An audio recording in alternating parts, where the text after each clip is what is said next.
नाज़रीन, बदीन में Pakistan people's party ज़िले की क़यादत पारां शहीद राणी की 13वीं वरसी के हवाले से गॾिजाणी रखी वई, जंहिंमें ज़िले सदर हाजी रमज़ान चांडियो, जनरल सेक्रेटरी हाजी साईं बख्श जमाली, MPA बदीन हाजी ताज मोहम्मद मल्हा समेत वॾे अंग में वर्करनि ऐं उहिदेदारनि शिरकत कई।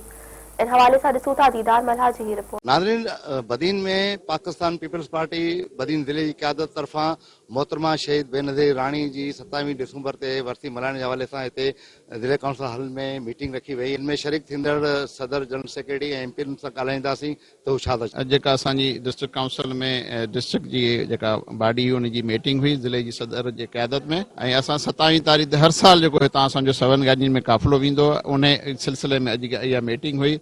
पर हिन दफ़े इंशाल्लाह असांखे इहो पार्टी तरफ़ां इहो हुकुम आहे जेका अॻे तव्हांजी शिरकत थिए थी उन खां डबल तव्हां ट्रिपल शिरकत करे माण्हुनि खे वठी उते पहुचो। उहो ई अॼु असांजो हो जेको तरीक़ेकार त असांखे कीअं तव्हां पंहिंजा काफ़िला वठी रवानो कजो। वो 26 तारीख़ शाम जो इंशाल्लाह बदीन मां काफ़िला निकिरंदा। 27 तारीख़ शहीद मोहतरम बेनज़ीर भुट्टो जी वरसी ते 27 दिसंबर असांजी क़ायद मोहतरमा बेनज़ीर भुट्टो जी शहादत जो ॾींहुं आहे जेको हींअर 13वीं वरसी मल्हाई वेंदी।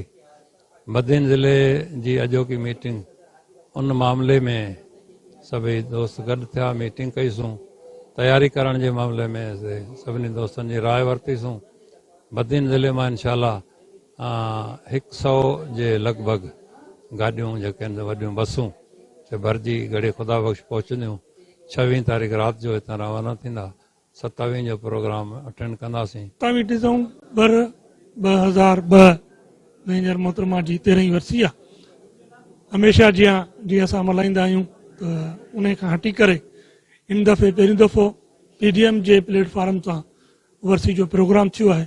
असां पंहिंजे वर्कर उहिदेदार हमदर्दनि खे इहो ॿुधायोसीं त हिन वक़्तु वधि मां वधि जी शिरकत कनि।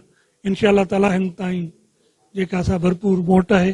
अॼु असांजी जेका ज़िले एग्जीक्यूटिव कमेटी मीटिंग थी असांजे प्रेसिडेंट हाजी रमज़ान चांडियो साहब जी सदारत में, उनमें असां मोहतरमा शहीद राणी जी जेका 13वीं वरसी उहा हींअर गड़ी ख़ुदाबख्श में मल्हायूं पिया।